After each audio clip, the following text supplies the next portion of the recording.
we went shopping today. And the shopping kind of relates to our theme today, but why do you think they call it the store when you go to the store? Because they store a lot of stuff. They got to store a lot of stuff. So that's what they called it, way back when, because you just don't, after you stop going directly to the farmer to get your food or whatever, or the rancher or something, you had to put it someplace where they could store it, right? And you then that for a while, and then you could go get it and buy it from the grocery store, right? So storage. Because you can have it on demand pretty much. Heat is potential energy that builds up pressure, which is a force we can use to create electricity by moving a turbine. Let's talk about a little bit about what heat is for energy. Okay, so go back to your high school days of physics, and things, and if you remember what potential energy is. What's potential energy? Sum it up, whatever. Well, it's like stored energy. Stored energy. Yeah, stored energy, right? Well, let's talk about the several types of potential energy we could use. You mentioned heat. Okay, heat is one of them. So how does heat create energy? So if you have heat, remember, if you go back into your physics, heat is high pressure usually. If you have low temperatures, that's less pressure. Okay, so there's a pressure difference. There's a potential difference in pressure. Okay, which means now I have potential energy. Okay, so that's a simplistic way to describe why heat is important, right?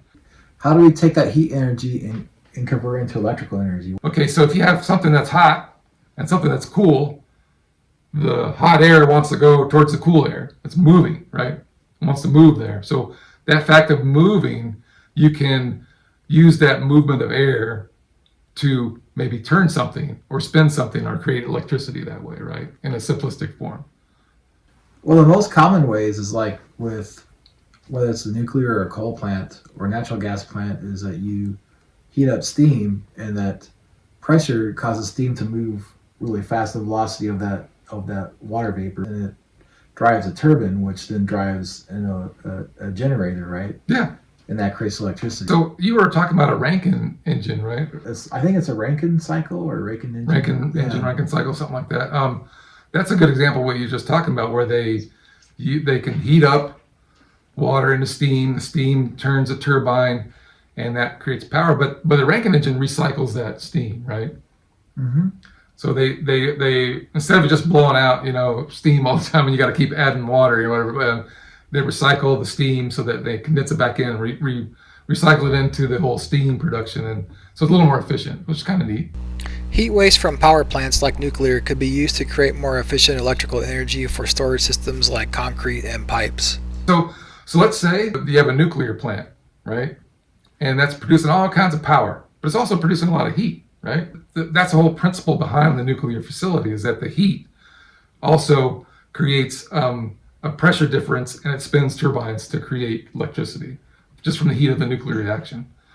But sometimes you have a little excess heat. It's therefore they are trying to cool the plant down so it doesn't go nuclear, as it were, right? And so I like the concrete pipe idea, because you mentioned there's a lot of concrete in nuclear facilities. So as they build the nuclear facilities, they could use maybe the graphite blocks or the embedded pipes and put these into the concrete, and therefore they could, because they're going to need to have the heat go somewhere anyway, and so therefore they could heat these up and then be using these as potential energy from heat to create heat into airflow, and then therefore convert that into electricity. Solar power can produce both electrical energy from the panels as well as harness the heat from them to create more electricity when transported and stored into tanks. We talked about solar before. Solar is a great thing. When you talk about peak hours of solar production for solar panels, how many peak hours where it's working at its rated capacity, it'll be working for how many hours a day, do you think, for solar energy? I'd say about 6. 6 is the most. 6 is like down in the southern states where you got more sun, but it's an average between 4 and 6 hours, most everywhere in the world. So when you think about, at the most, you're getting 1/4 of the 24-hour cycle is you're producing your rated energy.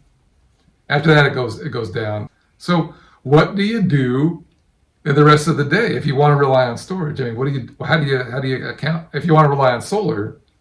You're gonna have to have what?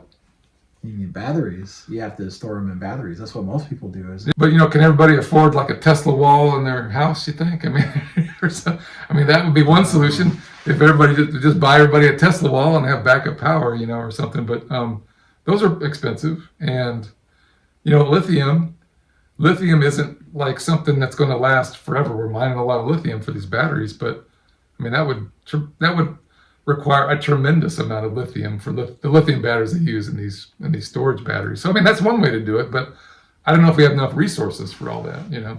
So really the struggle I think that we have with solar is that we need a really good amount of storage so that we can have 24/7 power, right? I mean that's sort of that would solve a lot of problems, wouldn't it? I think this is related to storage a bit, but like you have solar during those peak hours when it's very hot during the day, like during the summertime, you could use that solar heat to create more storage, like heat-based storage. And if you did it during the middle of the day, because I know you have things called solar parabolic trials, and they concentrate the heat energy and they focus it.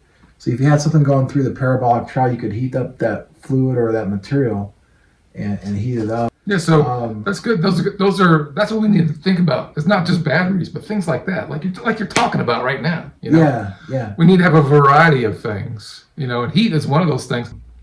You were talking about like the solar panels when they get really hot. I mean, they got to be in the sun all the time, right? And in the summertime, they are getting hot. I mean, you can't touch those things. You can fry an egg on them, right? They're so hot.